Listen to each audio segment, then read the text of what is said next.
Get this, the value of Donald Trump's meme coin soared this week, more than 60%, after his team announced that some holders of the coin would receive an invitation to a private dinner with the president himself. It's a stark illustration of his family's drive to profit off cryptocurrency while he serves in the White House. According to NBC News, Trump and his allies made more than $900,000 in trading fees in just 2 days following the announcement. And yet, he has his DOJ going after ActBlue.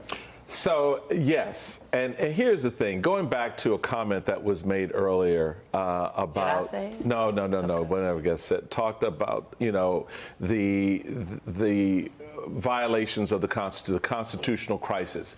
Folks, we have been in a constitutional crisis since Donald Trump's first term, in which he basically took the emoluments clause and shoved it up our collective you-know-what, and makes us choke on it.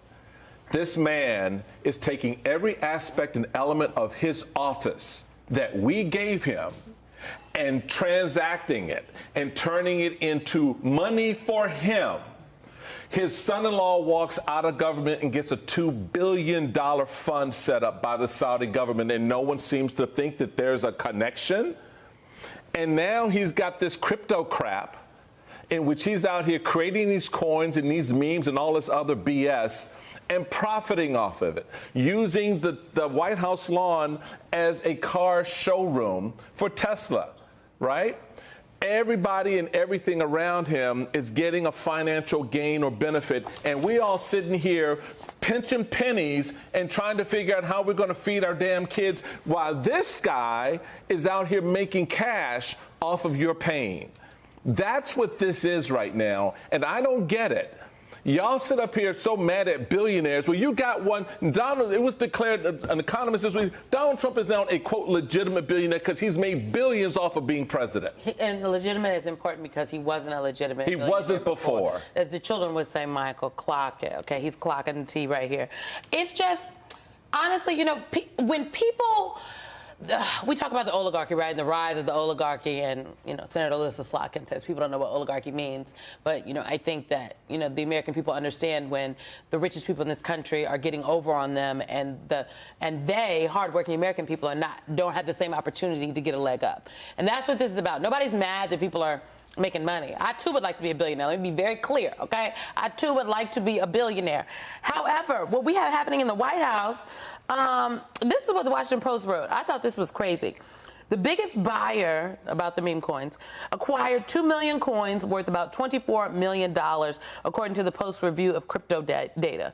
Taken together, the 27 wallets acquired more than 8 million Trump coins worth about $100 million as of Thursday afternoon. Some of the owners may have bought the coins before the announcement and then merely moved them from one account to another to become eligible for the gala.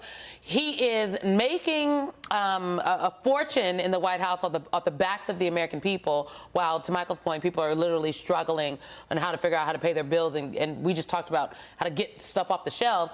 But also, the people with the memes are literally buying access to the White House. And what do we think they're doing with the access? We don't think they're advocating, you know, for to make sure the paper towels go down or the eggs go down. And they're not advocating for those small independent manufacturers and store shop owners and families out there. The class... the erection of class structures in this country could not be more pronounced than it is right now. We come on the air amid a tsunami of Trump-manufactured crises and extreme conduct. We'll get to all of that for you. But our top story is the one driving Donald Trump's approval ratings down to new depths by the day.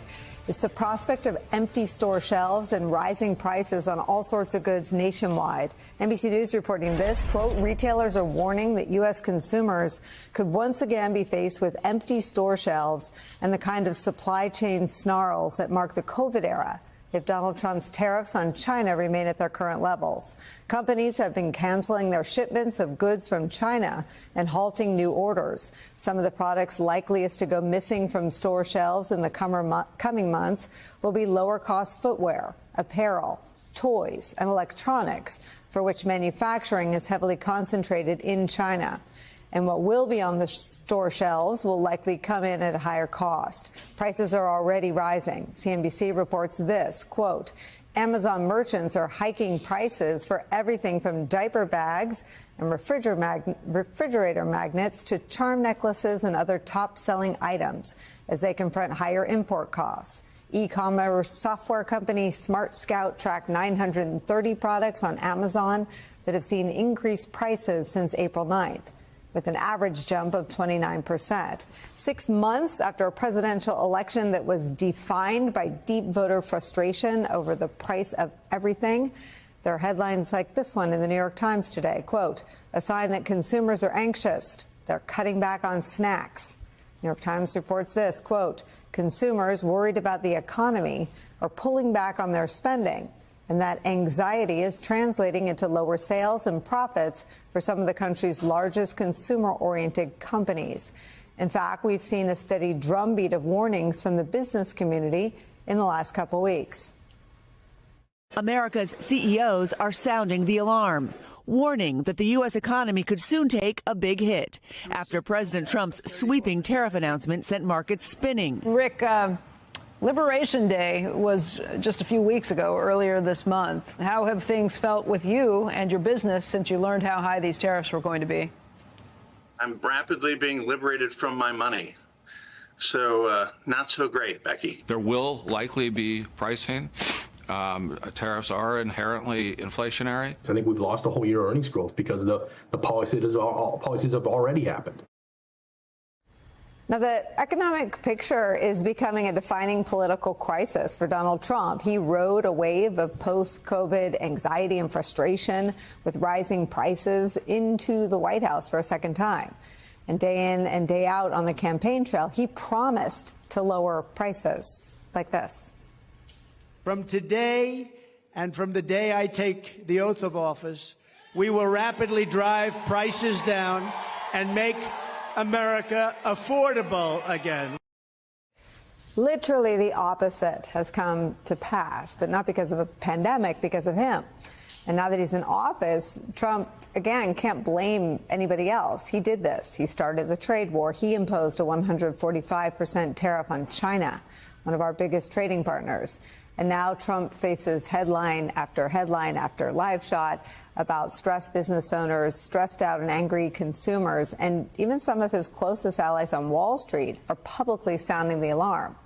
So now he's desperately trying to create the impression that everything's under control, he's in charge, and that trade war is winding down. Trump telling Time magazine in an interview that the president of China gave him a call. And when he was asked what President Xi said, he said this. We're going to have to quote it and read it to you in its entirety. Quote, if people want to, well, we all want to make deals. But I am this giant store. It's a giant, beautiful store, and everybody wants to go shopping there. And on behalf of the American people, I own the store, and I set prices, and I'll say, if you want to shop here, this is what you have to pay, end quote. Not exactly inspiring, not even an answer to the question. Today, the Chinese government once again denied that any talks have taken place. A spokesperson saying, quote, China and the U.S. have not held consultations or negotiations on the issue of tariffs. Does it feel like almost 100 days? That's a question we will, spoiler alert, be asking our friend Nicole Wallace on Tuesday, whether she knows it or not. If you caught the top of the show, you'll know what I'm talking about. But we bring in as our leadoff one-on-one guest, the Semaphore editor-at-large and longtime Washington denizen. It's the word we're using on this Friday. Margaret Carlson, nice to see you. I like the D word. Yeah, how you doing? I'm good, thanks. Good. I just walked through a lot of stuff. I heard part of it. Yeah, but the big takeaway is that some of the bluster worked up through November, and very little of it is working now. If Donald Trump were as good at talking the markets up as he could talk voters into pulling the lever, maybe we'd all be better off. But the opposite seems to be happening. And so what do you see in a crash in the markets, in the polling, and in Musk leaving? Oh, Musk. Let me start. You know, there's that old saying, I think it started with Mark Shields. Let me apply it to Mark. So Elon Musk and Donald Trump go into a car wash with the top down. Trump stays dry. Only Elon Musk gets wet. And there's always somebody to get wet for Trump, and he doesn't. He usually just gets right through. However, I think he got by January, February, but then it began catching up with him. Yeah. Thank God he has the Treasury Secretary, Scott Bessent, or where would we be on tariffs? Because about the market, it goes down, and then you know it's going to come back up because somebody's going to rescue him, like the Treasury Secretary. No, tariffs aren't, this isn't something we're going to do. We have 90 days. We're making these other agreements. Don't worry about it. Market goes up. How long can you keep doing that without actually showing something? Well, exactly. And I think you're speaking to the fact that, you want water into wine, right? You do, yes. You want Transubstantiation, turn into gold. we call it, yes. Rich Lowry, remember, conservative. Yeah. He basically says that Trump is the opposite of that it's wine into water. Or if you remember the great philosopher Biggie Smalls, who said, I went from ashy to classy, I went from negative to positive, and it's still all good. Lowry now writes, this is in the Conservative magazine, it's hard to think of another example of a president changing the momentum of his administration from positive to negative, reverse Biggie, so quickly. Usually presidencies are rocked by events. Hostage crisis, war, inflation that's uncontrolled. Here, he says, nothing has been done to Trump. He did it all to himself. He was the event. And everybody knows, I think, the worst problems you have are the ones you bring on yourself. Mm-hmm. And then you are recriminations at yourself. And it slows you down, and you think and you do something differently. Trump doesn't have that. He's got some demonic thing inside of him that can just keep pushing him and pushing him. Mm-hmm. Then he'll say something out of the blue that erases everything, but it doesn't work anymore because you can only do that. You can only say white is black, black is white, white is black so many times before it doesn't work. Exactly. And now that he's out, and the markets are... They're losing it. They're starting to realize that Trump is hurting them day to day. Now, I know it doesn't seem like the biggest thing. It's like, oh, people are cutting back on little expenditures like snacks and whatnot. But, for a lot of people, just your little daily pleasures, the snacks, the little things that you buy, if you're not, rich and wealthy and well-connected, often these are, the things that give you a little bit of joy in your life. And people are losing these things. So even for the people that aren't suffering as much, the people that are literally becoming homeless, the people that are losing their jobs, the people that are forced to sell their car, the people who have to choose between the food and the heating their home, these sorts of really gut-wrenching decisions. There are lots of people like that because of Trump. But there are also millions more that are being hit with smaller but much more frequent, pain. All the while, Donald Trump rips off his supporters and lies to them.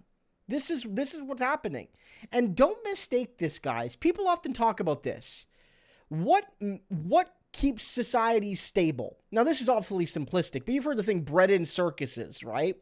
When people have food and when they have the little things that make them happy, they are less likely to revolt, to have a revolution, to get angry, to want to make big change, quick change, get in the streets and protest. Well, Donald, people might not literally be starving by the millions in America, but they're losing the little things that make them happy. The treats, the snacks, the little joys that you've taken away from them while you rip them off, and they're not going to take it much longer.